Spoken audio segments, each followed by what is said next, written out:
So last class we are discussing what results of Rutherford, है ना, results of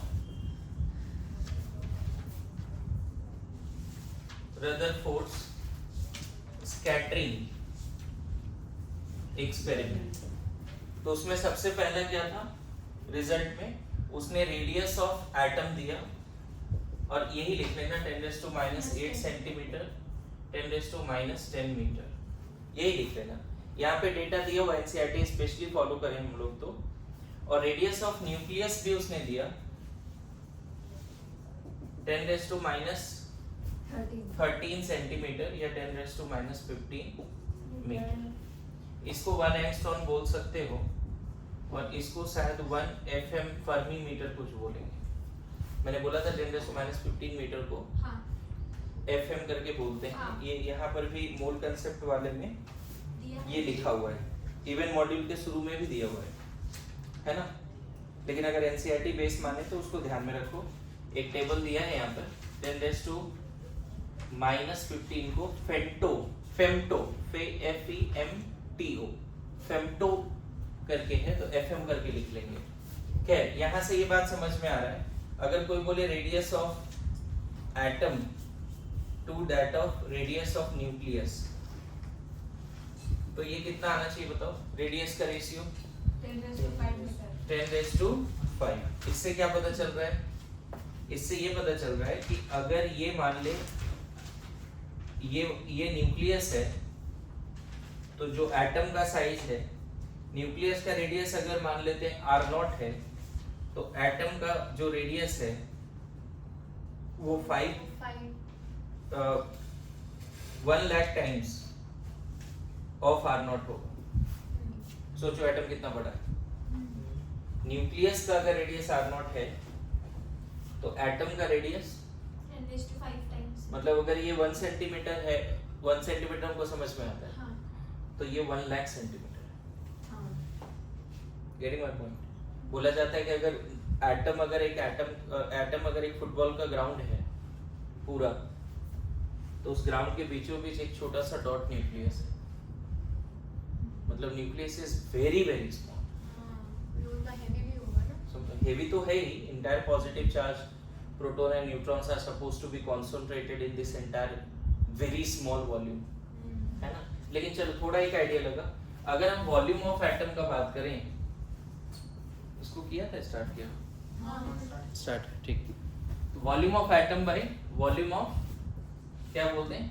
nucleus. तो volume of atom क्या होगा? 4/3 पाई 10⁻⁻10 का क्यूब बाय r क्यूब। और न्यूक्लियस भी मानते हैं स्फेरिकल है, नहीं? तो 10⁻15 10⁻15 that means nucleus is 10⁻15 sorry atom का जो वॉल्यूम है, जो स्फेरिकल वॉल्यूम है, वो 10⁻15 टाइम्स बिगर है। अब देखो, अगर एक छोटा सा क्रिकेट बॉल है न्यूक्लियस, तो सोचो एटम जो है उस क्रिकेट बॉल का, टेबल टेनिस बॉल का 10⁻15 टाइम्स है। समझ गए? रेडियस तो 5 टाइम्स ही है, 10⁻5, लेकिन एंटायर ये पूरा जो वॉल्यूम है ये वाला, वो न्यूक्लियस के वॉल्यूम के रिस्पेक्ट में कितना बड़ा है? अगर इसका वॉल्यूम V0 है, वॉल्यूम ऑफ न्यूक्लियस, तो ये पूरा वॉल्यूम ऑफ एटम क्या है? 10⁻15 into V0। अब आया समझ में? बोलो। इनफैक्ट उसका रिसर्च इस पे भी बेस्ड है। पहले इतना लिखो फिर बताता हूँ, जल्दी।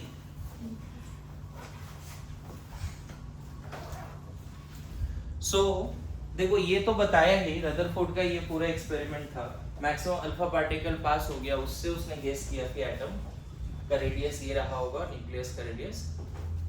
समझ गए? वो कैसे गेस किया चलो उस पे नहीं जाते, लेकिन एनी हाउ उसने रेडियस ऑफ न्यूक्लियस भी बताया और रेडियस ऑफ एटम भी बताया। अच्छा, ऐसा लगता है क्या न्यूक्लियस का जो रेडियस है, न्यूक्लियस में जितने न्यूक्लियॉन्स है उस पर डिपेंड करना चाहिए? ऐसा लगता है?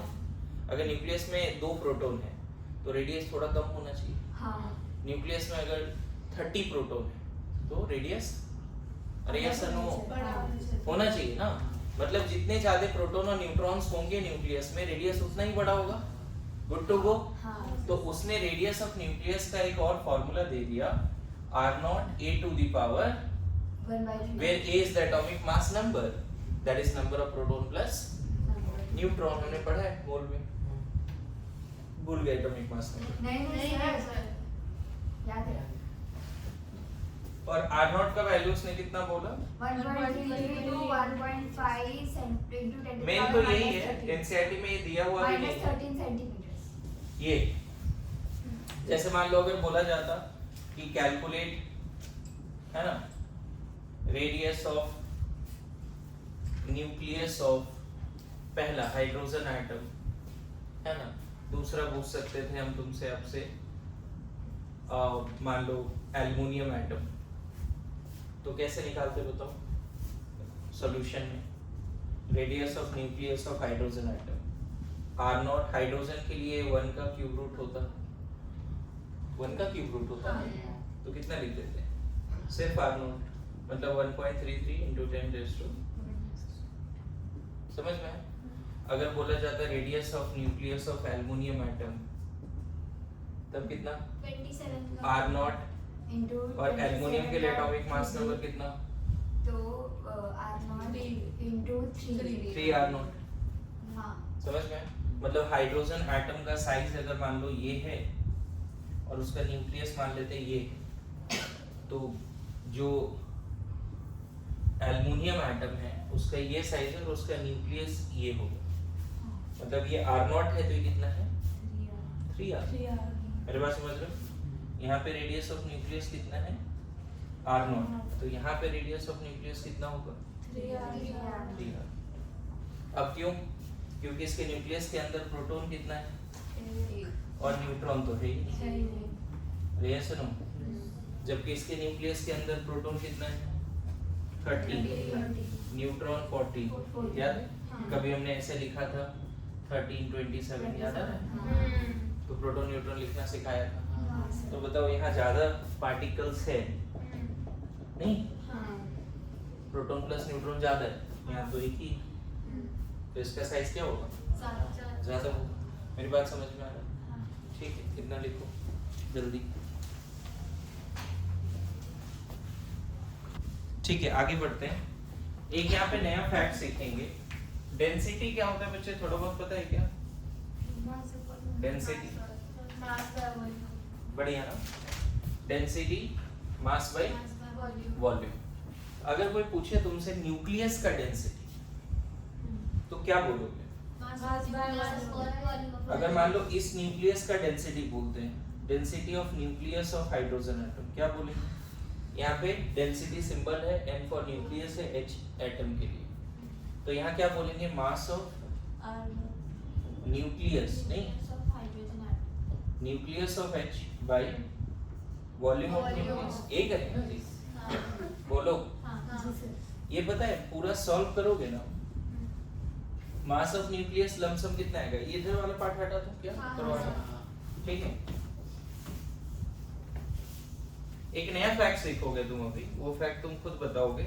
मैं चाहता हूँ तुम इस तरह से इसको एनालाइज करो कि फैक्ट खुद बताना, ठीक है? बताओ इसको आगे क्या लिखते हैं, यहीं पे ले चलते हैं। Density of nucleus of hydrogen atom क्या लिखते हैं? मास एक हाइड्रोजन एटम का 1 AMU, एक हाइड्रोजन एटम, एक ही न्यूक्लियस है, न्यूक्लियस एक है, एक प्रोटॉन है, न्यूट्रॉन तो है भी नहीं। अब प्रोटॉन का मास क्या होता है? प्रोटॉन का मास क्या होता है? एक प्रोटॉन का मास क्या होता है? 90। सब भूल गए, मोल वाला सब बात भूल गए। -19 चार्ज नहीं पूछा है, -27 kg। चार्ज नहीं पूछा है बच्चे। अच्छा 27 kg, या इसी को हम बोल सकते थे अप्रोक्सीमेटली 1 AMU, बोला भी। बताओ मोल में ऐसा हालत हो रहा है, इतना टाइम दिया 1 महीने के आसपास, फिर भी अभी एक न्यूक्लियस में, हाइड्रोजन के न्यूक्लियस में सिर्फ एक प्रोटॉन है और उसका मास पूछ रहा हूँ तो तुम AMU में नहीं बोल के पता नहीं क्या क्या बोल रहे हो।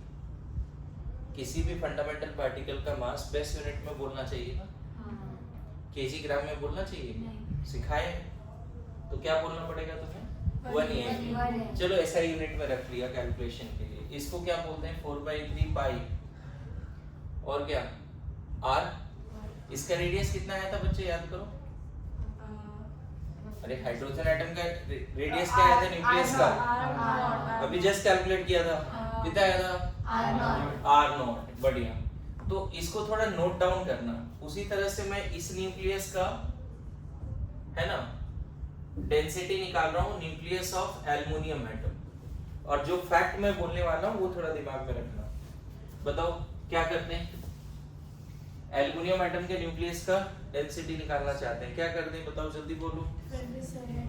कितना ऊपर कितना लिखते हैं 27। चलो SI में ही रख देते हैं -27 kg। 1 AMU 27 AMU तुमने बेस्ट आंसर बोला, डाइट खाने के बाद सीख जाते हो तुम लोग। बेस्ट आंसर बोला 27 AMU, लेकिन 27 और 1 AMU का वैल्यू रख दिया। चलो यस नो भाई, इसका रेडियस कितना आया था ध्यान में है, लिखा हुआ है। इसका रेडियस आया था r0, इसका रेडियस कितना आया था 3r0। कितना लिखते हैं 4/3 पाई 3r0 का क्यूब होगा ना बच्चे। जरा गौर कर तो 27 इधर आएगा कि नहीं आएगा, तो 27 नीचे और 27 कैंसिल होगा, क्या मिलेगा ऊपर 1.6 into 10⁻⁻27 kg। चलो ठीक है, एक स्टेप और दिखा देता हूँ, बाद में कट कर रहे है ना। इसको कितना लिखोगे 27 r0 का क्यूब। एक स्टेप और दिखा दिया तुम लोगों के लिए, कैंसिल हुआ। अब क्या क्या बचा भाई, कितना। अच्छा इधर देखो कितना आया था न्यूक्लियस का डेंसिटी हाइड्रोजन के लिए, और एल्युमिनियम का न्यूक्लियस का डेंसिटी क्या है, क्या मतलब है इसका। अरे वेरी गुड, मतलब इसको ऑल में लगा दिया, मतलब सही में समझदार हो तुम लोग, वेरी गुड। मतलब न्यूक्लियस एक ऐसा पार्ट है जिसका डेंसिटी वेरी नहीं करता। हमारा तुम्हारा वाटर का, किसी अदर लिक्विड का, किसी अदर सॉलिड का, सिर्फ एक आयरन का पीस बोलेंगे तो उसका डेंसिटी कुछ और होगा, सिर्फ एक गोल्ड का बोलेंगे तो डेंसिटी, पूरा एक गोल्ड का टुकड़ा ले लो, आयरन ले लो, उसका डेंसिटी अलग अलग आएगा। लेकिन गोल्ड का जो न्यूक्लियस है और आयरन का जो न्यूक्लियस है उसका density this is the fact. समझ में, मतलब हाईली डेंस्ड है, इसमें कोई डाउट नहीं है। Density of nucleus is almost maximum. Nucleus मतलब समझ रहे हो, इतने कम वॉल्यूम में इतना ज्यादा मास है, पूरा मास यहीं पर है और वॉल्यूम तो नेग्लिजिबल है। तो density of nucleus is maximum, as well as density of nucleus of all atom is going to be same, whether it is hydrogen atom, whether it is helium atom, whether it is lithium atom। आया समझ में क्या बोल रहा हूँ। density of all substance is not going to be same। atom की density same नहीं है, nucleus of different atom will have same density। क्या प्रूफ किया, समझ में आया, लिख लो।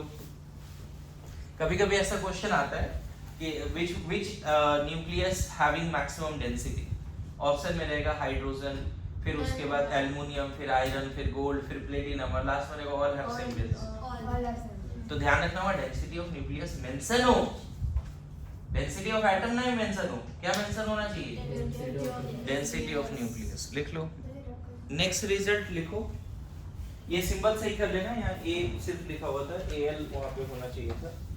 Next result, the number of alpha particle scattering at any angle theta, number of alpha particle scattering, scattered लिखो, number of alpha particles scattered at an angle theta is inversely proportional to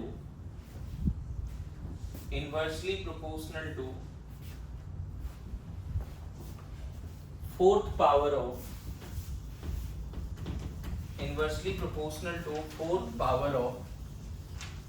sin theta by 2,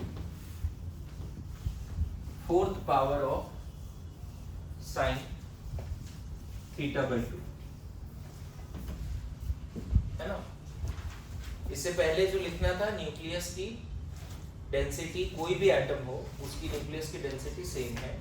अभी मैंने यहाँ बोला, आपको याद होगा कि अगर ये गोल्ड एटम है तो मैक्सिमम पार्टिकल तो स्ट्रेट पास हो गया था, नहीं, लेकिन कुछ पार्टिकल थे जो थीटा एंगल से डेविएट हुआ, अल्फा पार्टिकल। तो ये सिर्फ एक पार्टिकल नहीं होगा, ऐसे बहुत सारे पार्टिकल होंगे जो थीटा एंगल से मान लो 30 डिग्री से डेविएट हुआ होगा। तो number of alpha particle that deviated from the angle theta is proportional to sin theta by 2 का पावर 4, इनवर्सली प्रोपोर्शनल टू। तो इसको 1 by sin लिखना पड़ेगा, इनवर्सली प्रोपोर्शनल टू, तो 1 by sin थीटा by 2 का पावर क्या बच्चे? 4। ये लिख लो जल्दी, इनवर्सली प्रोपोर्शनल टू, हाँ लिख लो, अभी फिर से लिखो, नोट्स में ही लिखना है सारी बातें, ठीक है। जैसे इस पे एक क्वेश्चन भी कर लेंगे, नोट्स में एक क्वेश्चन भी है इस पे, है ना।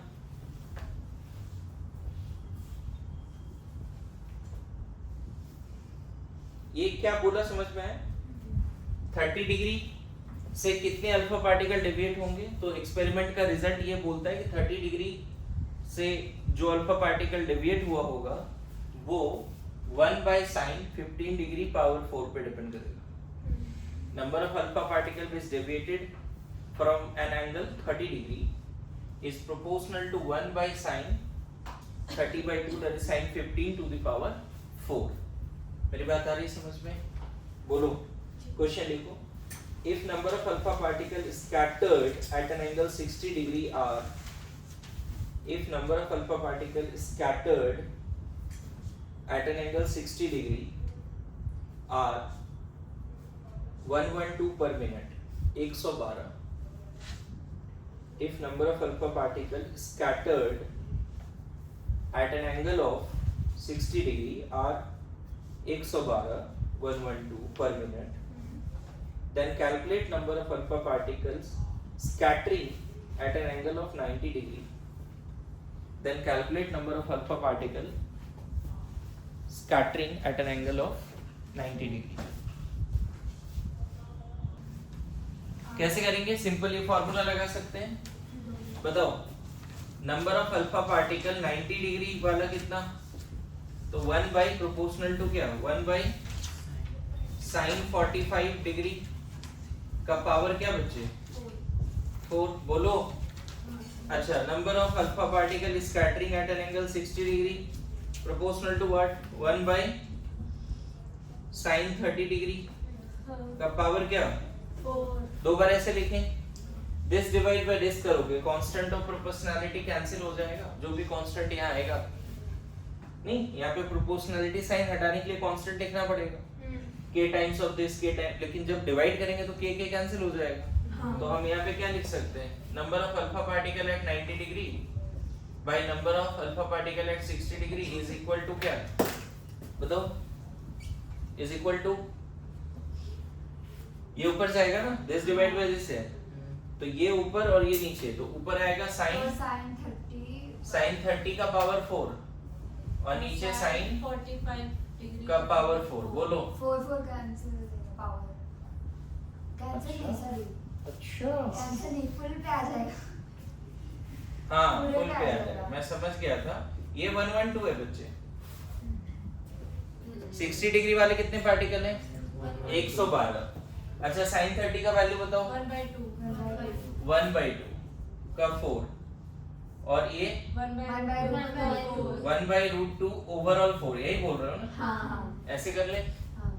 अब बताओ कितना लिख दें, 90 डिग्री वाला पार्टिकल कितना लिख दें, 1/2 ये पूरा सॉल्व करके 2/√2, नहीं ऊपर जाएंगे तो ऊपर आएगा क्या, √2 और नीचे 2, तो यहाँ पे 2/√2 का पावर 4 इनटू इधर 112 मल्टीप्लाई कर दें, ये वाला उधर, इसको भी थोड़ा सॉल्व करोगे तो कितना हो जाएगा, ये √2 का पावर उल्टा लिख दिया क्या मैंने, हाँ सर, हाँ रूट 2 ऊपर आएगा, 2 नीचे आएगा, सॉरी। तो ये 1/√2 हो गया। ये कितना हो गया? 1/√2। 1/√2 का पावर 4। हाँ। बोलो 1/√2 का मतलब √2 कितने बार मल्टीप्लाई करें? 4 बार। तो 2 into 2 4 आएगा। तो 112/4 कितना? 28। और होना भी चाहिए बच्चे, बताओ अगर 60 डिग्री से कितना पार्टिकल डेविएट हो रहा है? 112। तो 90 डिग्री से डेविएट होने वाला पार्टिकल नहीं लगता है कम होगा या ज्यादा होगा? तुम बताओ। अरे कितना ही ऐसा पार्टिकल होगा जो न्यूक्लियस एकदम पास से पास हुआ होगा? बहुत कम, क्योंकि न्यूक्लियस तो नहीं के बराबर है। The alpha particle which has passed है ना very near to nucleus, क्या ज्यादा होगा? अरे yes or no? तो 60 डिग्री से डेविएट करने वाला 112 है, तो 90 डिग्री से डेविएट करने वाला अल्फा पार्टिकल का 112 से ज्यादा होगा? आपको पता है 180 से रिबाउंस करने वाला हजारों में एक होते थे। अरे yes or no? जैसे जैसे एंगल ऑफ डेविएशन बढ़ेगा, इसका मतलब क्या? अल्फा पार्टिकल उस न्यूक्लियस के पास से जा रहा है, और ऐसे अल्फा पार्टिकल जो न्यूक्लियस के पास से जाएंगे वो बहुत कम होंगे। अरे yes or no? सर इधर पॉइंट दिया है higher angle less alpha particle और smaller angle more more alpha alpha वही एक्सप्लेन कर रहा हूं मैं हाँ। कि जितना ज्यादा एंगल ऑफ डेविएशन होगा उस तरह के अल्फा पार्टिकल उतना ही कम होगा। व्हाई? क्योंकि पास से जाएगा उसके। क्योंकि न्यूक्लियस बहुत ही छोटा है बच्चे, हाँ। और न्यूक्लियस से पास से जाने वाला वेरी नियर टू न्यूक्लियस या directly heading towards the nucleus ऐसे पार्टिकल नहीं के बराबर होंगे। अरे yes or no? मेरी बात समझ रहे हो? तो अगर एंगल ऑफ डेविएशन बढ़ता है तो number of such alpha particle क्या होगा? घटेगा। बोलो, लिखो जल्दी लिखो। लास्ट एप्लीकेशन करेंगे इसके बाद। ओके नहीं सीरियसली, मतलब फास्ट लिखो जरा, भाग भाग के जा रहे हैं। ठीक, कोई नहीं। ओके, एक थर्ड है distance of closest approach. Distance of closest approach क्या मतलब है इसका? देखना,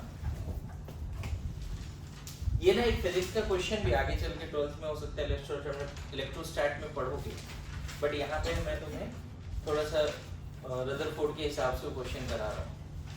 ऐसे सोचो बच्चे, अगर ये पूरा वॉल पॉजिटिवली चार्ज्ड होता, ये वाला वॉल, और यहाँ से एक प्रोटॉन फेंकते हैं, तो नहीं लगता है प्रोटॉन भी पॉजिटिवली चार्ज्ड है, वॉल भी पॉजिटिवली चार्ज्ड है?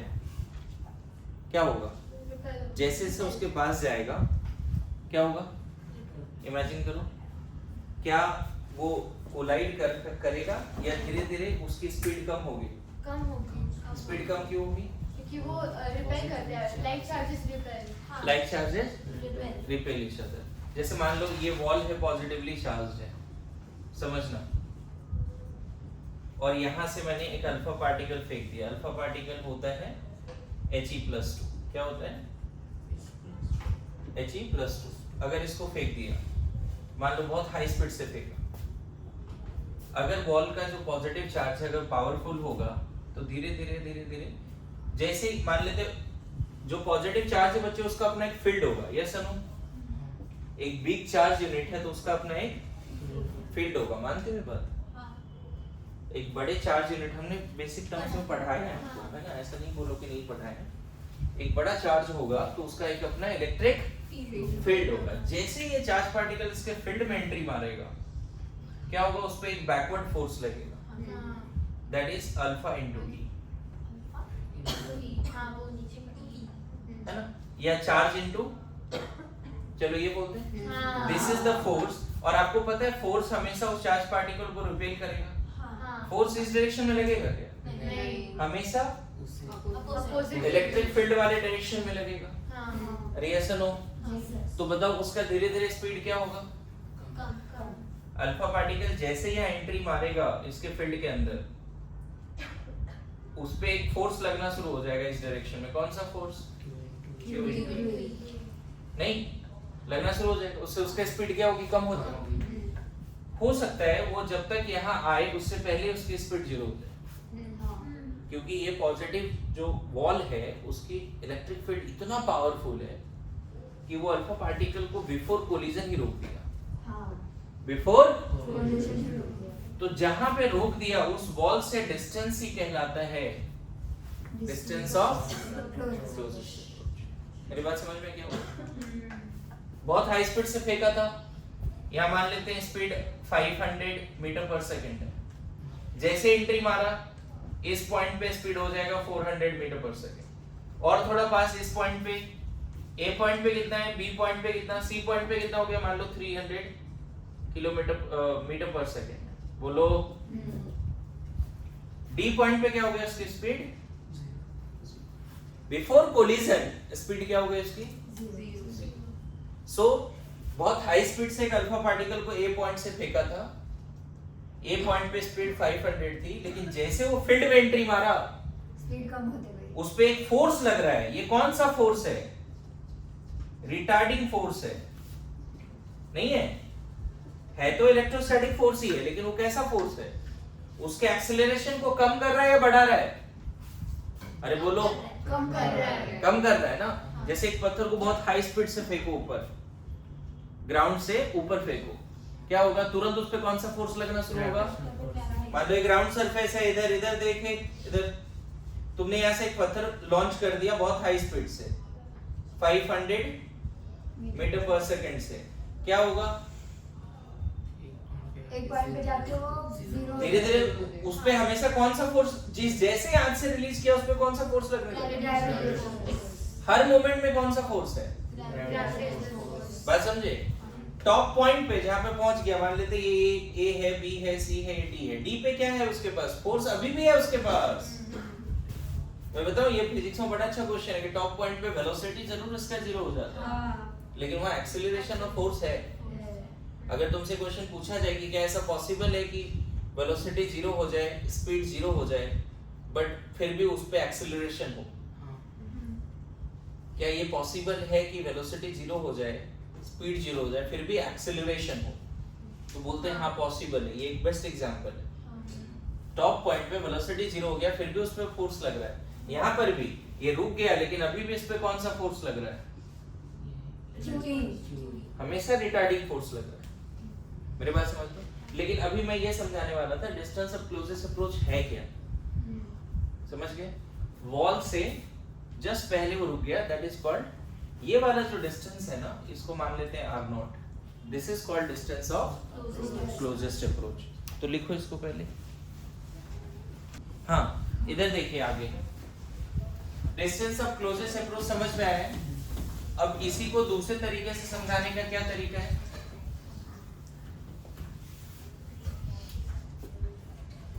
रदरफोर्ड ने बोला कि एक, मान लो ये गोल्ड एटम है, ये गोल्ड एटम का फील्ड है, चलेगा जी? ये किसका फील्ड है? गोल्ड एटम का फील्ड है ये, और उसके बीचों बीच क्या है? न्यूक्लियस है, राइट? और हम कहीं दूर से, यहाँ से एक अल्फा पार्टिकल को लॉन्च कर रहे हैं, चार्ज क्यू, मास है, चलो अल्फा पार्टिकल ही ले लेते हैं, लॉन्च कर रहे हैं बहुत हाई स्पीड से, चलो स्पीड है v0 ए पॉइंट पे। यहाँ इस रीजन में कोई भी डेसिपेटिव फोर्स नहीं है, मान लो ये वैक्यूम में हो रहा है, कोई एयर रेजिस्टेंस कुछ भी नहीं है, तो न्यूटन के हिसाब से जो पार्टिकल जिधर जा रहा है उधर ही जाता रहेगा, अनलेस अनटिल कोई एक्सटर्नल फोर्स उस पे ना लगे, यस और नो? तो this alpha particle directly heading towards the nucleus, किधर जा रहा है? Nucleus of gold atom, nucleus of silver atom, या न्यूक्लियस ऑफ कॉपर एटम, कोई भी ऐसा यहाँ पे जिसका फॉइल बन जाए उस टाइप का है। तो ये जैसे जैसे यहाँ जाएगा, क्या होगा? धीरे धीरे जैसे इसके फील्ड में एंट्री मारेगा, क्या होगा? उसके पास तुरंत एक रिपल्सिव फोर्स लगेगा। बोलो अरे यस नो? फील्ड से पहले कोई दिक्कत था क्या? बी पॉइंट पे अभी भी स्पीड क्या है? v0, लेकिन सी पॉइंट पे स्पीड क्या रहा होगा? थोड़ा सा कम हो गया होगा। क्यों कम हो गया होगा? क्योंकि ये पॉजिटिवली चार्ज्ड है और अल्फा पार्टिकल भी, तो फिर आगे बढ़ गया। हो सकता है बिफोर कोलिजन यहाँ रुक गया, न्यूक्लियस से r डिस्टेंस पहले रुक गया। मेरी बात समझ रहे हो? न्यूक्लियस से r डिस्टेंस पहले रुक गया। यहाँ पे स्पीड क्या है उसकी? 0। क्यों ऐसा हुआ? क्योंकि इस रीजन में उसके पास हमेशा एक फोर्स लगा। कौन सा फोर्स लगा उसके पास? रिटार्डिंग फोर्स लगा। कौन सा फोर्स लगा उस पे? हमेशा द फोर्स ऑफ, इसको k q1 q2 bye r square भी बोल सकते हो। हमेशा फोर्स लग रहा है। इवन d पॉइंट पे भी फोर्स लग रहा है। कौन सा फोर्स लग रहा है d पॉइंट पे? k q1 q2 bye r naught का स्क्वायर। क्योंकि d पॉइंट पे इन दोनों चार्ज पार्टिकल के बीच में डिस्टेंस क्या है? चार्ज पार्टिकल के बीच में डिस्टेंस क्या है? d पॉइंट पर ये q2 है, ये q1 है। बोलो, तो इन दोनों के बीच में फोर्स कितना? k q1 q2, लेकिन d पॉइंट पे स्पीड कितना है? 0। अच्छा, d पॉइंट पे पोटेंशियल एनर्जी कितना होगा उसका? k q1 q2 bye r naught. याद करो, पोटेंशियल एनर्जी का एक्सप्रेशन दो चार्ज पार्टिकल के बीच में क्या होता था? k q1 q2 bye r। याद आ रहा है? और फोर्स का होता था k q1 q2 bye r square. याद आ रहा है? इससे पहले कहीं इस पॉइंट पे अगर बात करते हैं, C पॉइंट पे, तो ये डिस्टेंस लेना पड़ता हमें। Yes no? C पॉइंट पे कौन सा डिस्टेंस लेना पड़ता? समझ में आ रहा है? Distance of closest approach. तो what is the distance of closest approach? This. अब देखो, हम लोग ऐसे कर सकते हैं, initial energy is equal to final energy. Initial जो एनर्जी है इस पार्टिकल के पास, वो किसके बराबर होना चाहिए? Final energy. इनिशियल एनर्जी किसके बराबर है? काइनेटिक इनिशियल, पोटेंशियल इनिशियल, और final kinetic and potential final. ऐसे बोलते हैं। गौर करना, एनर्जी कंजर्वेशन लगा रहे हैं यहाँ पे। इनिशियली पोटेंशियल एनर्जी कितना है बच्चे? हाफ m v नॉट का square.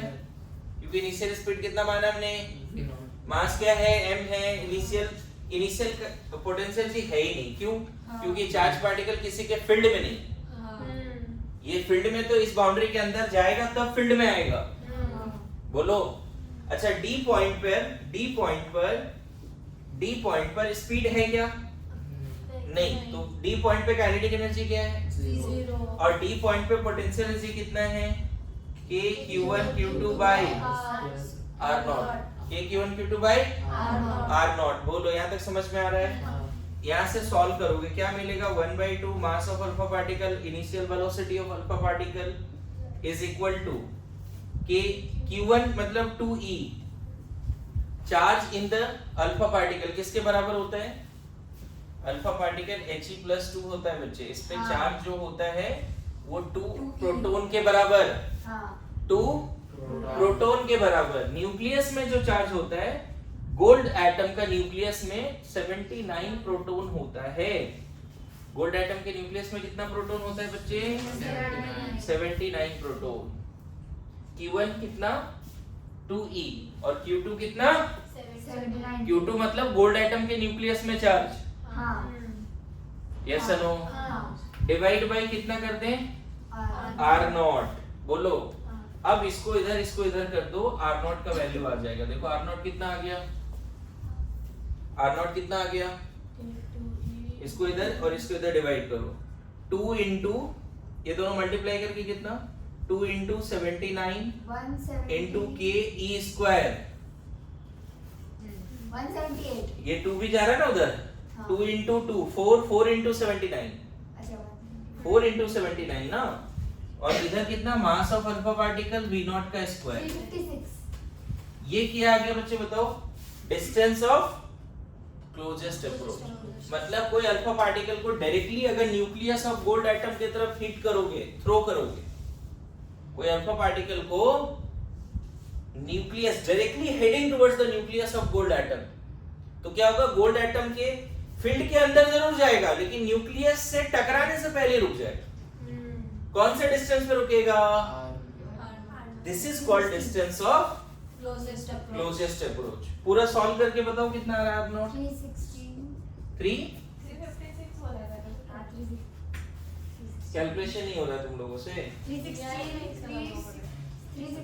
k e square.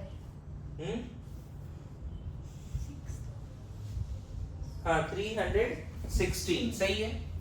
316 k e square by mass of alpha particle, चलो m अल्फा लिख दिया, बाय इनिशियल वेलोसिटी का square, this is the answer of distance of closest approach. लिखो इसको जल्दी। फिर इसके बाद एक क्वेश्चन है ना, written this part, written everyone. So एक क्वेश्चन लिखो, काफी अच्छा क्वेश्चन है, फिजिक्स में भी करने का मौका मिलेगा अभी।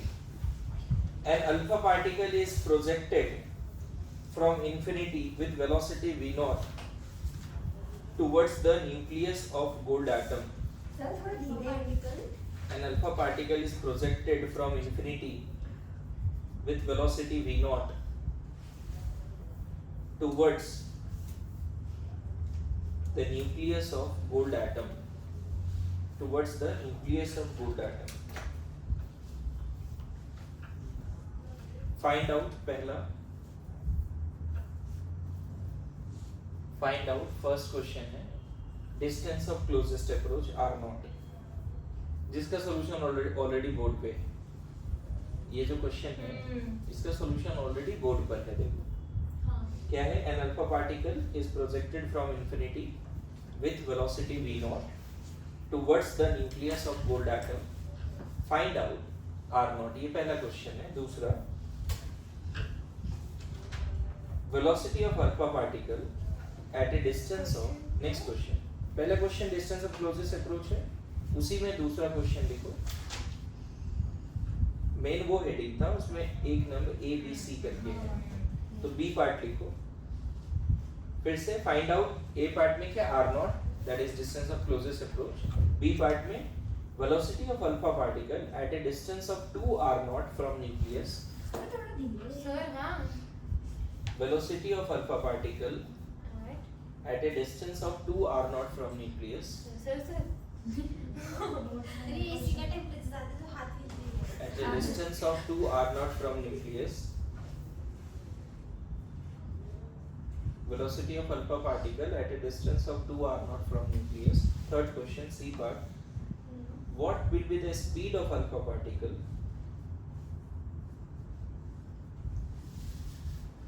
What will be the speed of alpha particle projected initially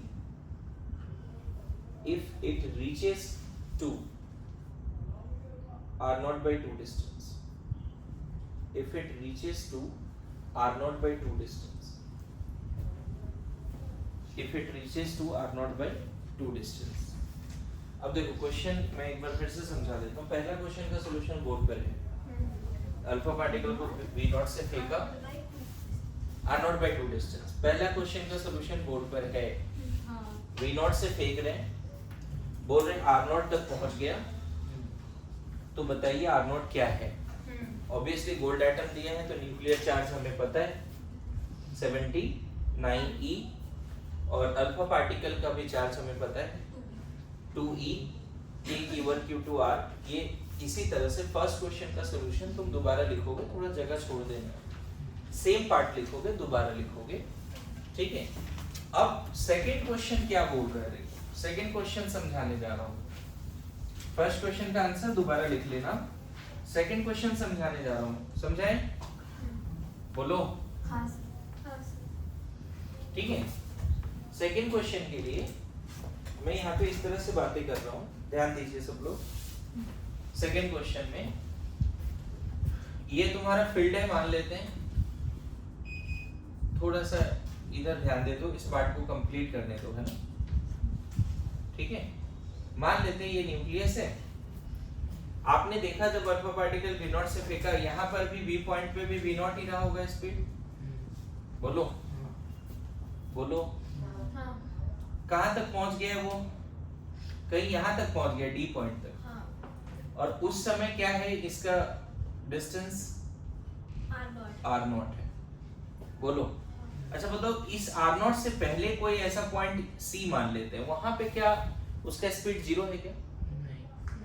धीरे धीरे स्पीड उसके कम हो रही है ना, क्या c पॉइंट पे इसकी स्पीड 0 होगी? तो पूछ रहा है कि c पॉइंट पे स्पीड बताइए if the distance of point c from nucleus is 2r not. Second question ये, सेकंड क्वेश्चन क्या है समझ में आया? बोल रहा है कि v नॉट से फेंकना शुरू किया, d पॉइंट पे जाके रुक गया, और वहां पे distance of closest approach r naught का हमने एक्सप्रेशन भी निकाला, कितना था? 316 k e square by mv। बोलो याद आ रहा है? r नॉट हमने निकाल लिया ऑलरेडी। क्वेश्चन बोल रहा है, सेकंड क्वेश्चन, कि what is the speed of alpha particle at a distance of 2 r not from nucleus. r not पे 0 हो चुका है, क्वेश्चन में गिवन है।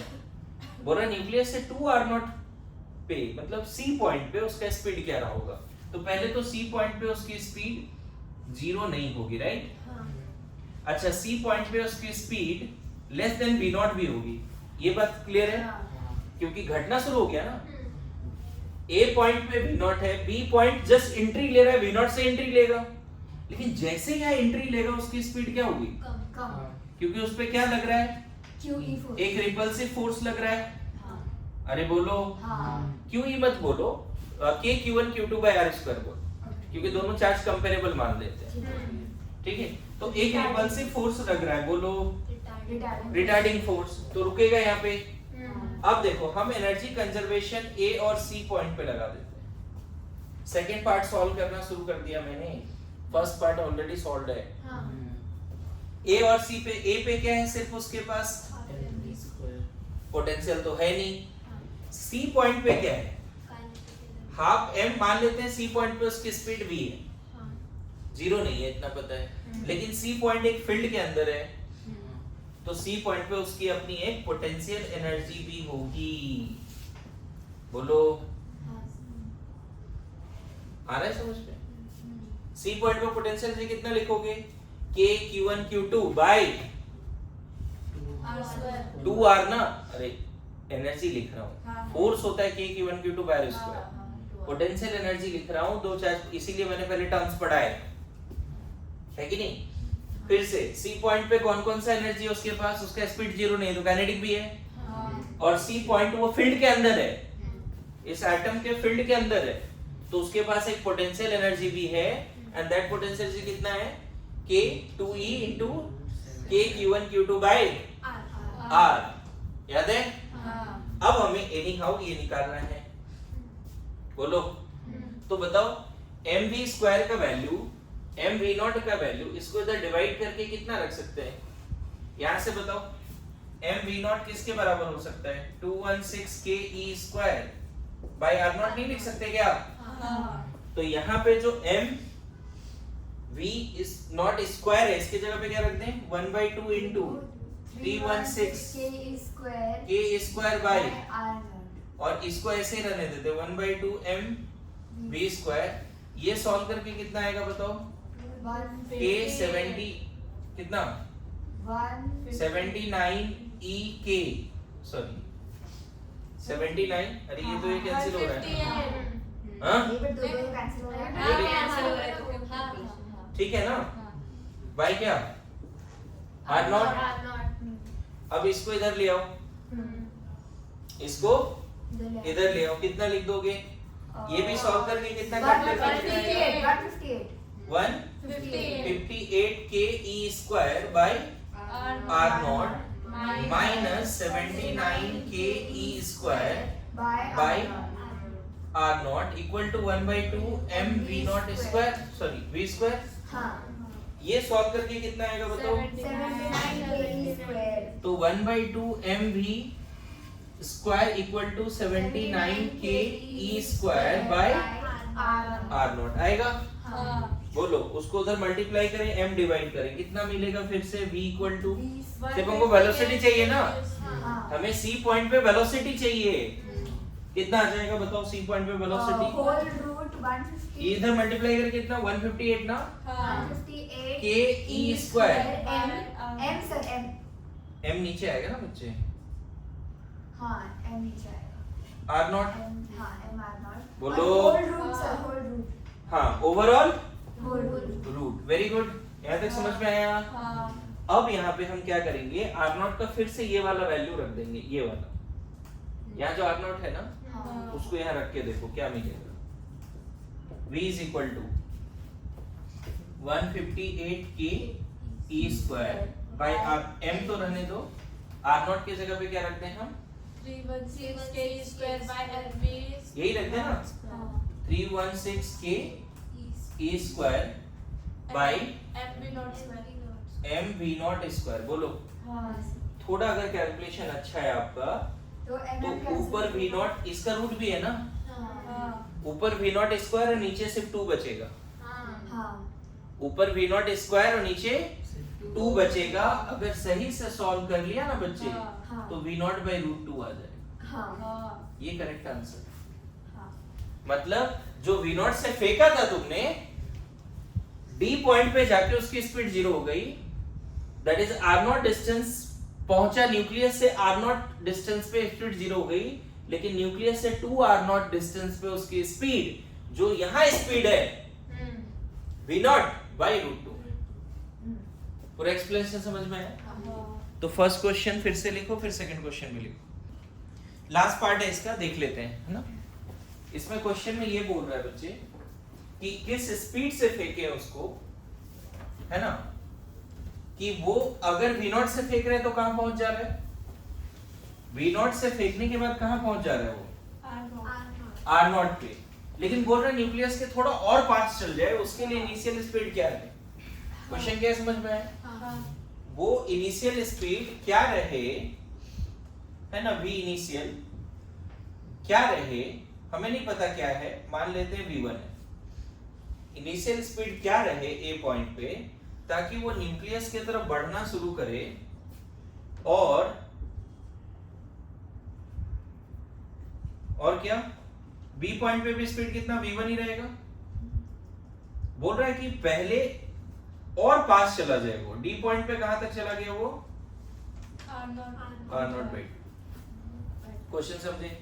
अगर तूने उसको वी नॉट से फेंका था तो वो कहां तक पहुंचा था, आर नॉट तक। थोड़ा और फास्ट फेंके तो न्यूक्लियस के और पास जाएगा थोड़ा, मतलब distance of closest approach R naught by 2 हो जाए, उसके लिए इनिशियल स्पीड क्या रहेगा। मेरी बात समझ में आ रहा है? यस और नो? तो इस केस में फिर से हम एनर्जी कंजर्वेशन कर दें।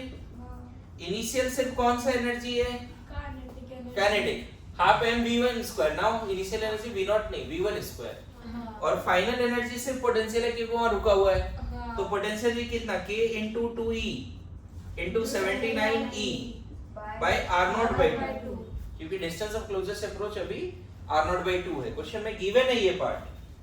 बताओ यहां से v1 कितना लिखोगे, बस v1 का बात करो। 2 उधर गया, ये 2 भी उधर गया, 3 बार 2 आ गया ना, 2 into 2 into 2 into 79 k e square. बोलो ये भी 2 उधर गया ना, और ये 2 भी ऊपर गया, तो बाद में मल्टीप्लाई कर देंगे 632 और यहाँ कितना रख दें, m r naught under root. बोलो m r naught under root कितना हो गया, ये twice of 316 k e square by m r naught under root. अभी मल्टीप्लाई नहीं किया, इतना रहने दिया, चलेगा।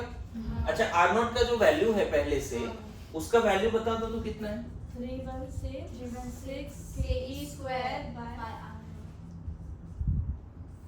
हाँ m तो रहने देते हैं, 316 k e square bye mv not का स्क्वायर, m v नॉट का स्क्वायर अंडर रूट। बोलो क्या क्या कैंसिल होता हुआ दिख रहा है, जल्दी बताओ। कैंसिल, v नॉट स्क्वायर ऊपर गया, यहाँ सिर्फ बचेगा v1 equal to twice of v naught का स्क्वायर। अब यहाँ पे इसको सॉल्व कर लो तो v1 आ जाएगा √2v। ये करेक्ट आंसर।